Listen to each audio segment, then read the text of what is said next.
Hello everyone, welcome back our YouTube channel Aradhana academy. Friends, आज हम देखेंगे सीटेट के लिए सीडीपी के मोस्ट इंपॉर्टेंट क्वेश्चन, जैसा कि हम एवरीडे प्रैक्टिस सेट कर रहे हैं फ्रेंड्स, जिसमें हम ईबीएस के प्रीवियस ईयर सभी क्वेश्चन कर रहे हैं। इसमें प्री वाईक्यू आपके सभी क्वेश्चन कराए जा रहे हैं जो आपके 2011 से लेके फ्रेंड्स 2011 से लेके आपके 2024 तक जितने भी क्वेश्चन आपके सीडीपी में आए हैं सभी को हम सीटेट के सीडीपी में आए हैं सभी क्वेश्चन यहाँ पे कवर करेंगे। साथ ही साथ जो आपके एक्सपेक्टेड क्वेश्चन जो आपको 7 जुलाई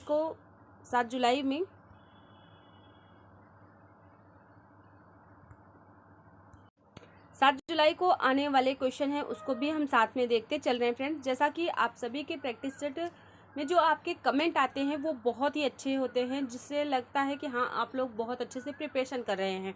तो प्लीज़ आप ज़्यादा से ज़्यादा आप लोग कमेंट कीजिएगा जिसमें आपके आंसर दिए रहते हैं, और साथ ही साथ जो भी आपका रिक्वायरमेंट रहता है, जो भी आपके क्वेश्चन रहते हैं वो भी आपके किए जाते हैं। तो चलिए शुरू करते हैं आज का सेशन। इसके पहले अगर आपने प्रीवियस प्रैक्टिस सेट नहीं देखा फ्रेंड्स तो प्लीज़ आप प्रीवियस प्रैक्टिस सेट ज़रूर देखिएगा। वहाँ पे हमने 129 क्वेश्चन कवर कर लिया है। आज हम जो क्वेश्चन करने जा रहे हैं वो 130 से रहेगा। 130 में पूछा गया है आपसे, आज के सेशन का पहला क्वेश्चन है, विशेष आवश्यकता वाले बच्चों में व्यवहार करने के निम्नलिखित दार्शनिक दृष्टिकोणों में से किसका अनुसरण किया जाना चाहिए। तो यहाँ पे आपका राइट आंसर हो जाएगा ऑप्शन नंबर पहला ही, आपका ए ऑप्शन करेक्ट है। उन्हें समावेशी शिक्षा का और नियमित विद्यालयों में अध्ययन करने का अधिकार प्राप्त है। जैसा कि फ्रेंड्स आप सभी को पता है एनसीएफ के द्वारा यह सिद्धांत दिया गया है कि जितने भी बच्चे हों, चाहे सामान्य हों चाहे वो विशेष आवश्यकता वाले बच्चे हों, सभी को क्या किया जाएगा, समावेशी शिक्षा के द्वारा ही उनको शिक्षा दिया जाएगा। यानी कि सभी को एक साथ बैठा के उनको शिक्षा दिया जाएगा। चलिए नेक्स्ट क्वेश्चन देखते हैं। क्वेश्चन नंबर है हमारा 132। निम्नलिखित में से कौन सा समझ के लिए शिक्षण को प्रदर्शित नहीं करता है। तो यहाँ पे आपको बताना है शिक्षण के लिए प्रदर्शित नहीं करता है। यहाँ पे आपको जो क्वेश्चन किया गया है वो नहीं है, यानी कि यहाँ पे निगेटिव क्वेश्चन किया गया है। तो इसका राइट आंसर हो जाएगा ऑप्शन नंबर सी आपका यहाँ पे करेक्ट आंसर हो जाएगा। विद्यार्थियों को एकाकी और प्रक्रियाओं को याद करने का योग्य बनाना। नेक्स्ट क्वेश्चन देखते हैं। क्वेश्चन नंबर है हमारा 133। शिक्षार्थी जो पहले सीख चुके हैं उनकी पुनरावृत्ति और प्रत्यय स्मरण में शिक्षार्थियों की मदद करना महत्वपूर्ण है, क्योंकि यहाँ पे आपका जो क्वेश्चन किया गया है फ्रेंड्स इसका राइट आंसर हो जाएगा ऑप्शन नंबर ए पहला ही ऑप्शन आपका यहाँ पे करेक्ट आंसर हो जाएगा। नई जानकारी को पूर्व जानकारी से जोड़ना सीखने को समृद्ध बनाता है। यहाँ पे आपका पहला ऑप्शन ही करेक्ट आंसर हो जाएगा। चलिए नेक्स्ट क्वेश्चन देखते हैं। क्वेश्चन नंबर है 134। निम्नलिखित में से कौन सा कथन सीखने के बारे में सही है। यहाँ पे आपका सीखने के बारे में कौन सा कथन सही है फ्रेंड्स। सीखने के लिए पहला ही ऑप्शन यानी कि ए ऑप्शन करेक्ट है। सीखना उस वातावरण में प्रभावी होता है जो संवेगात्मक रूप से सकारात्मक हो और शिक्षार्थियों को संतुष्ट करने वाला हो। यहाँ पे सीखने के लिए कौन सा ऑप्शन करेक्ट है, ए ऑप्शन करेक्ट है। सीखना कब प्रभावी होता है फ्रेंड्स, जब वातावरण में प्रभावी होता है, जब संवेगात्मक रूप से सकारात्मक, जब हमारा पॉजिटिव स्टूडेंट हो और साथ ही साथ वो सेटिस्फाइड भी, संतुष्ट भी हो, तो वहाँ पे क्या होगा, तब जाके हमारा सीखने के लिए सही मायने में तभी हम सीखना कह सकते हैं। चलिए नेक्स्ट क्वेश्चन देखते हैं। क्वेश्चन नंबर है हमारा 135। एक बच्चा अतीत की समान परिस्थितियों में की गई अनुक्रियाओं के आधार पर नई स्थिति के प्रति अनुक्रिया करता है। यह किससे संबंधित है। तो ये संबंधित है आपका सीखने का प्रभाव नियम, लॉ ऑफ इफेक्ट। जैसा कि आपको सभी को पता है फ्रेंड्स, जो आपका सीखने के 3 नियम दिया गया था, जिसमें पहला था आपका सीखने का नियम यानी कि प्रभाव नियम था, तत्परता का नियम दूसरा था और तीसरा अभ्यास का नियम था। तो यहाँ पे आपका जो राइट आंसर हुआ है वो आंसर है बी ऑप्शन, सीखने का प्रभाव नियम। यहाँ पे बी ऑप्शन करेक्ट है फ्रेंड्स। चलिए नेक्स्ट क्वेश्चन देखते हैं। क्वेश्चन नंबर है हमारा 136। यहाँ पे आपका क्वेश्चन है सीखना समृद्ध हो सकता है। तो यहाँ पे समृद्ध हो सकता है यदि, तो ऑप्शन यहाँ पे ए राइट है, पहला ऑप्शन राइट है। वास्तविक दुनिया से उदाहरण को कक्षा में लाया जाए जिससे विद्यार्थी एक दूसरे से अंतःक्रिया करें और शिक्षक उस प्रक्रिया को सुगम बनाए। यहाँ पे जो भी आपको उदाहरण देना फ्रेंड्स, क्या करना है, आपका जो वास्तविक जीवन है उससे जोड़ के हमें जो भी चीज़ें हमें बच्चों को सिखाना है उससे अगर हम जोड़ के सिखाएंगे तो क्या करेंगे, बच्चे अच्छे से सुगमता से सीख लेंगे।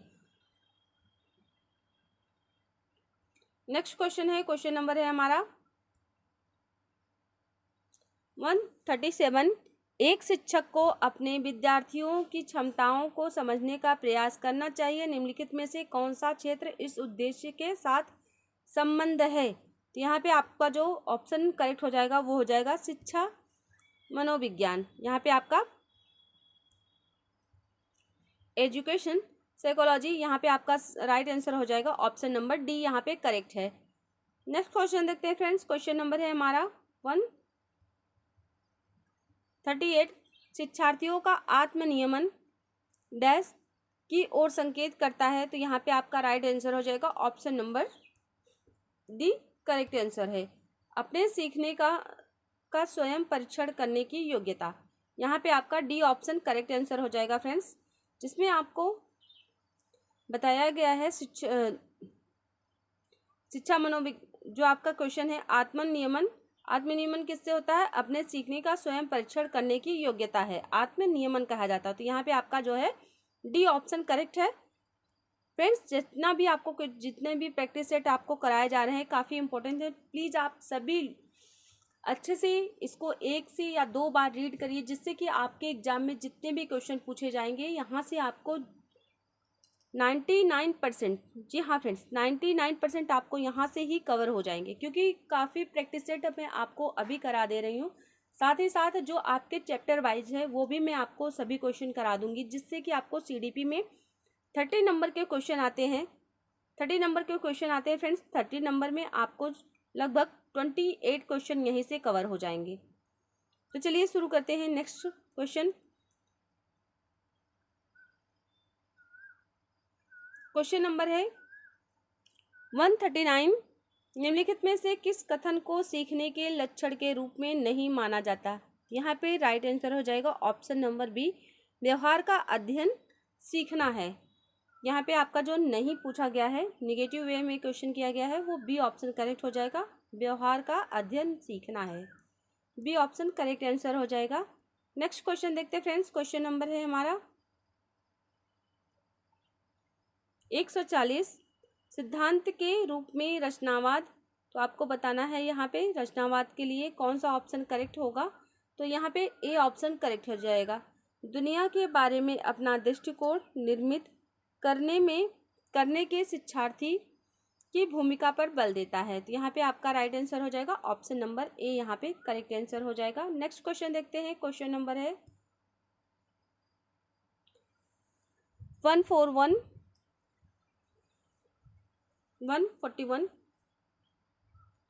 विशेष रूप से प्राथमिक स्तर पर विद्यार्थियों के सीखने संबंधी समस्याओं को संबोधित करने का सबसे बेहतर तरीका है। तो यहाँ पे सबसे बेहतर तरीका क्या है, सीखने संबंधी समस्याओं का संबोधन के लिए ऑप्शन नंबर ए करेक्ट है। अक्षमता के अनुरूप विभिन्न शिक्षण पद्धतियों का प्रयोग करना, यहाँ पे पहला ऑप्शन ही आपका राइट आंसर हो जाएगा फ्रेंड्स। नेक्स्ट क्वेश्चन है 142। निम्न में से कौन से कथन को सीखने की प्रक्रिया की विशेषता नहीं बनाना चाहिए। तो यहाँ पे आपका राइट आंसर हो जाएगा ऑप्शन नंबर ए, शैक्षिक संस्थान की ही एकमात्र स्थान है जहाँ अधिगम प्राप्त होता है। ए ऑप्शन आपका यहाँ पे करेक्ट आंसर हो जाएगा फ्रेंड्स। चलिए नेक्स्ट क्वेश्चन देखते हैं। क्वेश्चन नंबर है हमारा 143। सीखने के अंतर्दृष्टि सिद्धांत इनसाइड थ्योरी ऑफ लर्निंग को निम्नलिखित में से किसने बढ़ावा दिया है, तो यहाँ पे गेस्टाल्टवादी आपको जो है राइट आंसर हो जाएगा। गेस्टाल्टवादी में आप लोगों के जो आते हैं वो कोहलर आते हैं। कोहलर तीन है जिन्होंने तीन ऐसे मनोवैज्ञानिक हैं जिनके द्वारा गेस्टाल्टवादी सिद्धांत का प्रतिपादन किया गया। यहाँ पे फोक्ता, कोहलर और यहाँ पे वर्दीमर तीन ऐसे थे जिनके द्वारा यह सिद्धांत दिया गया है फ्रेंड्स, गेस्टाल्टवादी सिद्धांत दिया गया है उनके द्वारा। चलिए नेक्स्ट क्वेश्चन देखते हैं फ्रेंड्स। क्वेश्चन नंबर है हमारा 144। अधिगम के प्रक्रम में अभिप्रेरणा है, तो अधिगम के प्रक्रम में अभिप्रेरणा क्या है? नए सीखने वालों में अधिगम के लिए रुचि का सृजन करता है। तो यहाँ पे डी ऑप्शन आपका करेक्ट आंसर हो जाएगा। नेक्स्ट क्वेश्चन देखते हैं 145। बचपन में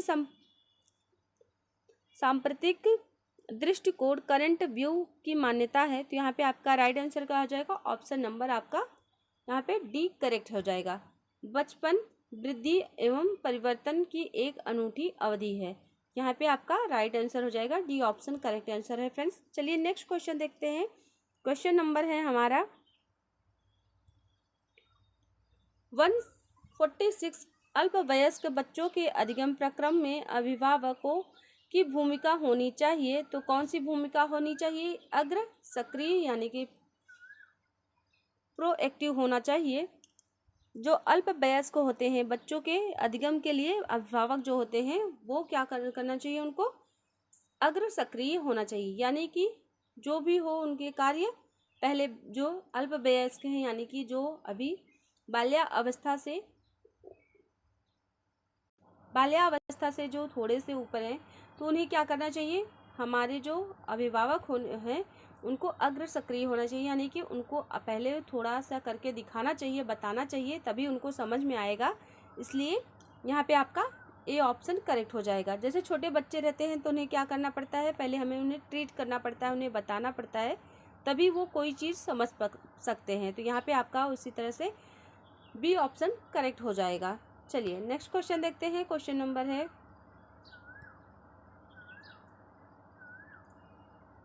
147। बच्चा किस प्रकार सीखता है? तो बच्चा जो है पुस्तकें पढ़कर, परिचर्चा द्वारा, प्रश्न पूछकर कई प्रकार से सीखता है।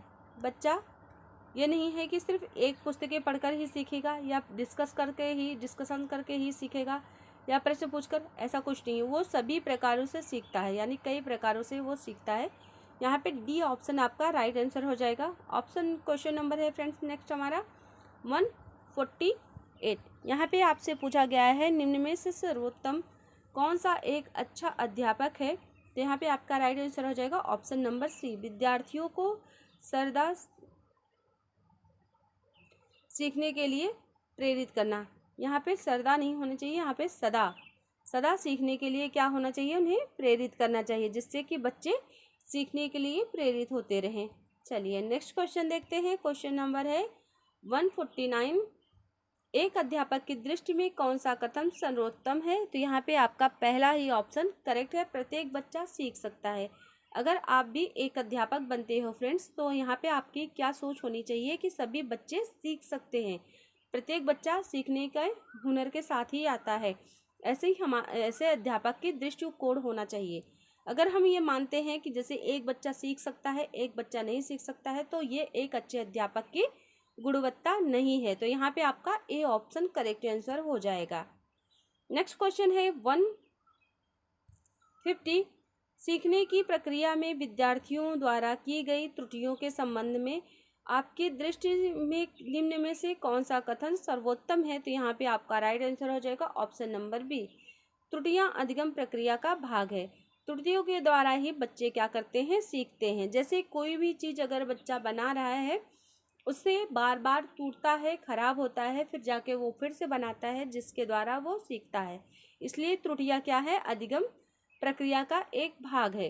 कभी भी आपको क्वेश्चन में पूछा जाए कि जैसे कि बच्चे ने त्रुटि कर दिया, तो वहाँ पे आपको क्या करना है, क्या आंसर लगाना होगा? आपका आंसर होगा त्रुटियां जो है अधिगम प्रक्रिया का भाग है। ये आपको ध्यान में रखना होगा कि हाँ, क्योंकि यहाँ पे सभी बच्चे बहुत ज़्यादा कंफ्यूज हो जाते हैं। चलिए नेक्स्ट क्वेश्चन देखते हैं। क्वेश्चन नंबर है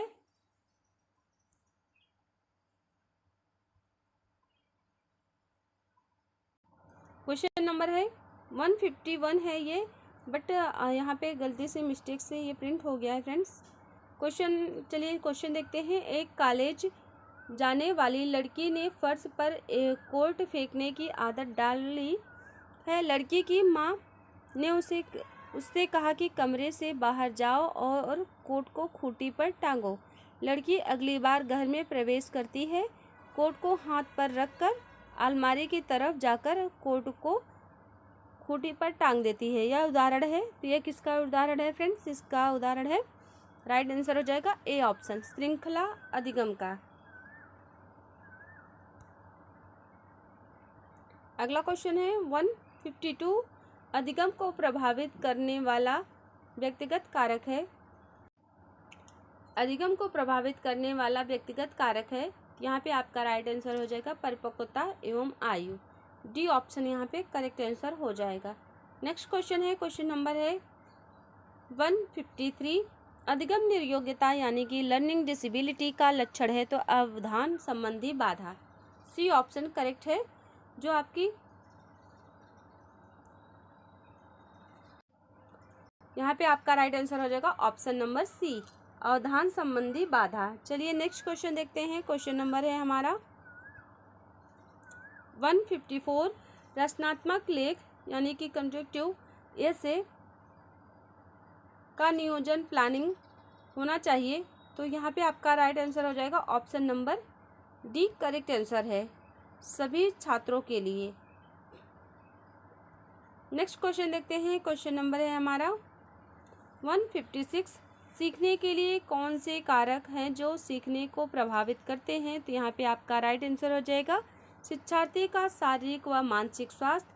अगर बच्चा शारीरिक रूप से या मानसिक रूप से स्वस्थ नहीं है तो वो सीखने में बिल्कुल भी रुचि नहीं लेगा, तो यहाँ पे आपका शारीरिक और मानसिक रूप से स्वस्थ होना बहुत ज़रूरी है।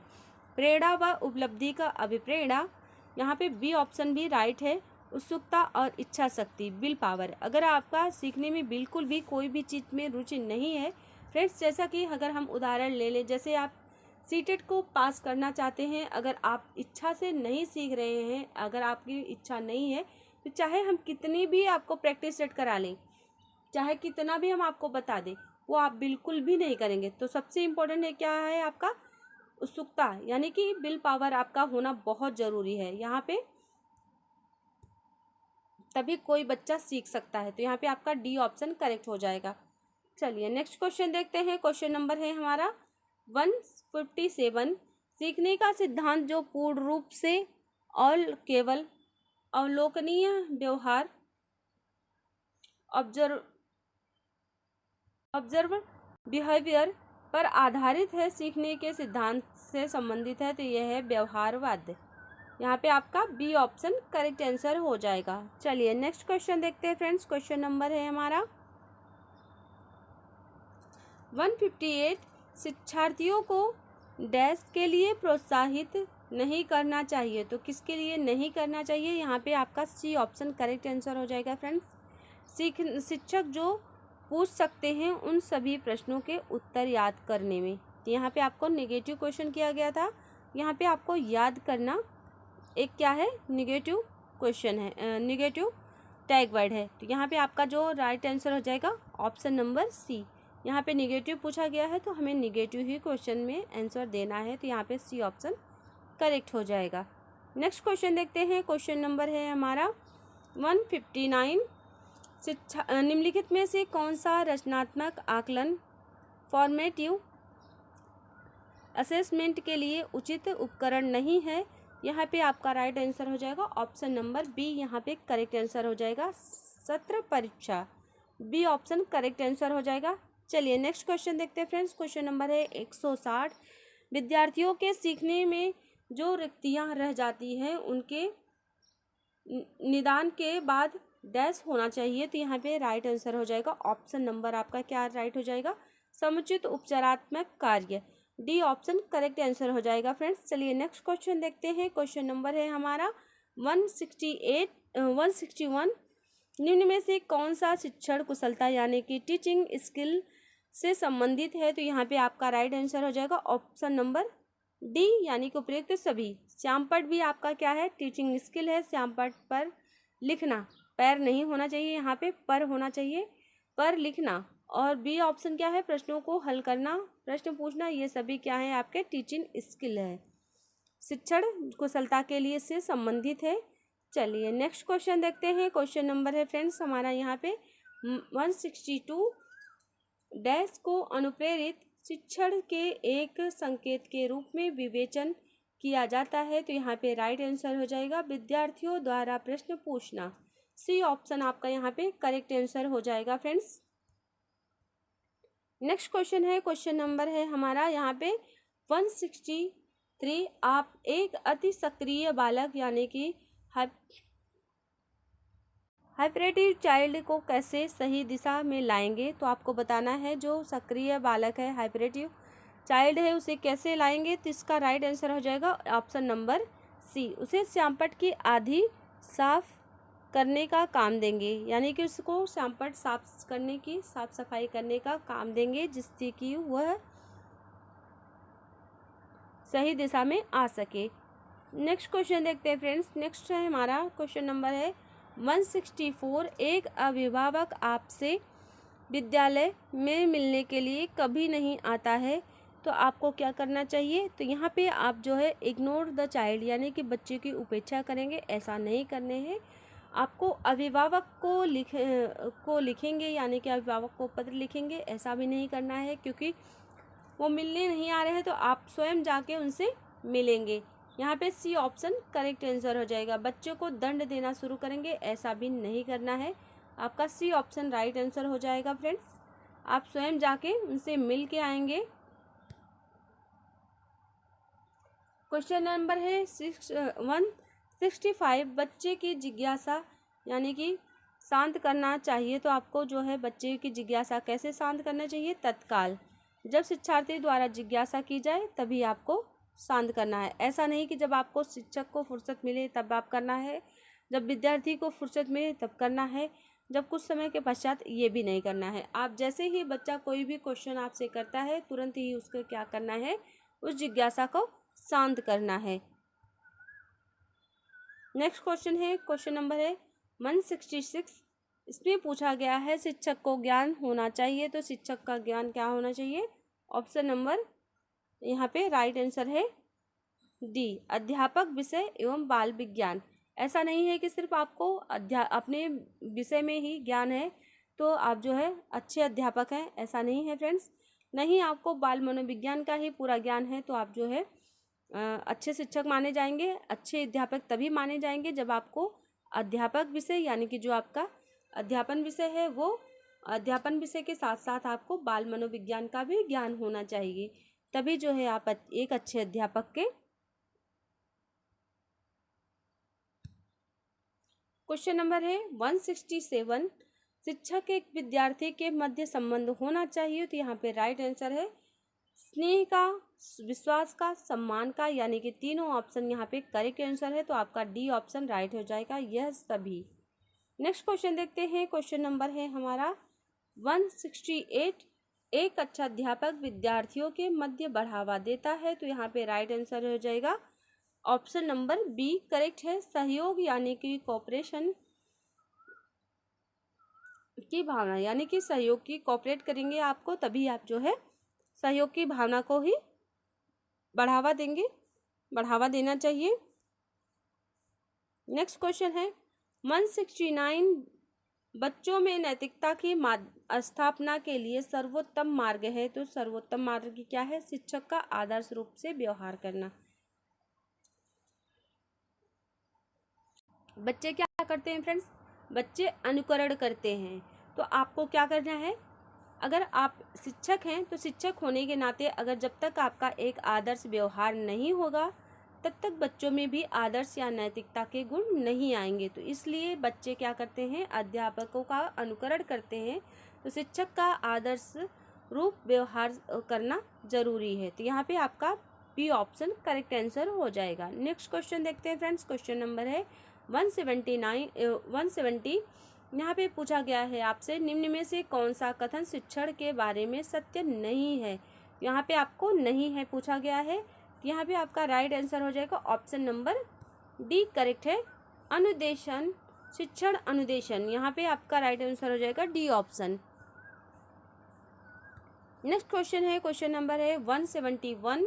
निम्न में से कौन सा व्यवहार भावात्मक बाधा को प्रदर्शित नहीं करता है? तो यहाँ पे राइट आंसर हो जाएगा ऑप्शन नंबर यहाँ पे डी करेक्ट आंसर हो जाएगा।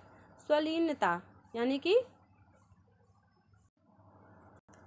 यानी कि आपका डी ऑप्शन करेक्ट आंसर हो जाएगा। चलिए नेक्स्ट क्वेश्चन देखते हैं। क्वेश्चन नंबर है हमारा 172।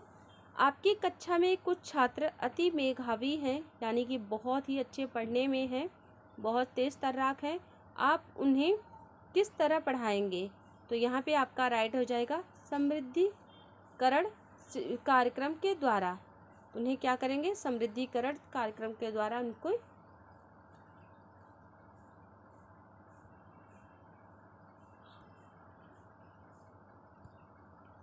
नेक्स्ट क्वेश्चन है, क्वेश्चन नंबर है 173।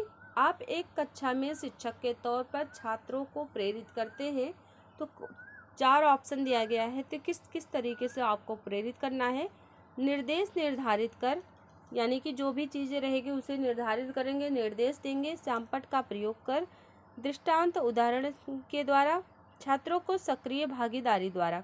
यहाँ पे आपको कौन सा ऑप्शन करेक्ट लग रहा है फ्रेंड्स? तो यहाँ पे आपका जो है ये सभी, यानी कि आपको निर्देश निर्धारित करेंगे और श्यामपट्ट का प्रयोग भी करेंगे और दृष्टांत उदाहरण भी देंगे। उसके बाद में दृष्टांत उदाहरण मतलब जो आपका प्रेजेंट टाइम में हो उसका उदाहरण देके बच्चों को सक्रिय भागीदारी देंगे, उनको जो है उस कार्य को करने के लिए भी बताएंगे। तो यहाँ पे आपका सभी ऑप्शन करेक्ट है, यानी कि डी ऑप्शन करेक्ट हो जाएगा ये सभी। चलिए नेक्स्ट क्वेश्चन देखते हैं। क्वेश्चन नंबर है 174। यह कहा जाता है कि शिक्षक को संसाधन संपन्न होना चाहिए। इसका अर्थ है संसाधन संपन्न होना चाहिए से क्या मतलब है? उसके पास पर्याप्त मात्रा में पैसा और संपत्ति होना चाहिए ताकि वह ट्यूशन न पढ़ाए। ऐसा नहीं है फ्रेंड्स। बी ऑप्शन जो आपको दिया गया है, उसका उच्च अधिकारियों से संपर्क होना चाहिए ताकि कोई उसे हानि ना पहुंचाए। ऐसा भी नहीं है। ऑप्शन डी है आपका, उसकी छात्रों के बीच अच्छी पैठ होनी चाहिए ताकि अधिकरण उसके विरुद्ध कोई कार्यवाही ना हो। यहाँ पे आपका जो ऑप्शन होगा वो ऑप्शन हो जाएगा राइट। कौन सा? Option number C. उसे पर्याप्त ज्ञान होना चाहिए ताकि छात्रों की समस्या को हल कर सके। ऐसा नहीं है कि उसके पास संपत्ति बहुत है तो वह जो है संसाधन संपन्न हो गया, या फिर उसके पास जो है बहुत अधिकारी से संपर्क है, तो भी नहीं फ्रेंड्स। उसके पास क्या होना चाहिए? पर्याप्त ज्ञान होना चाहिए, जिससे कि जब भी कोई बच्चा जिज्ञासा से पूर्व प्रश्न करे तो कोई भी उसका प्रश्न करे तो उसे क्या होना चाहिए? उसके जिज्ञासा का, उसके प्रश्नों का उत्तर दे, यानी कि सी ऑप्शन करेक्ट आंसर हो जाएगा फ्रेंड्स। नेक्स्ट क्वेश्चन देखते हैं। क्वेश्चन नंबर है हमारा 175। निम्नलिखित में से कौन सी विशेषता आंतरिक रूप से अभिप्रेरित बच्चों के लिए सही नहीं है? तो यहाँ पे राइट आंसर हो जाएगा ऑप्शन नंबर डी। यहाँ पे करेक्ट आंसर होगा वह हमेशा सफल होते हैं। यहाँ पे आपका डी ऑप्शन करेक्ट आंसर हो जाएगा फ्रेंड्स। तो आज का सेशन हम यहीं पे समाप्त करते हैं फ्रेंड्स। अगर आपको सेशन पसंद आया हो या तो प्लीज़ आप लोग लाइक शेयर सब्सक्राइब ज़रूर करिएगा। मिलते हैं नेक्स्ट वीडियो में। Thank you so much. Thanks for watching.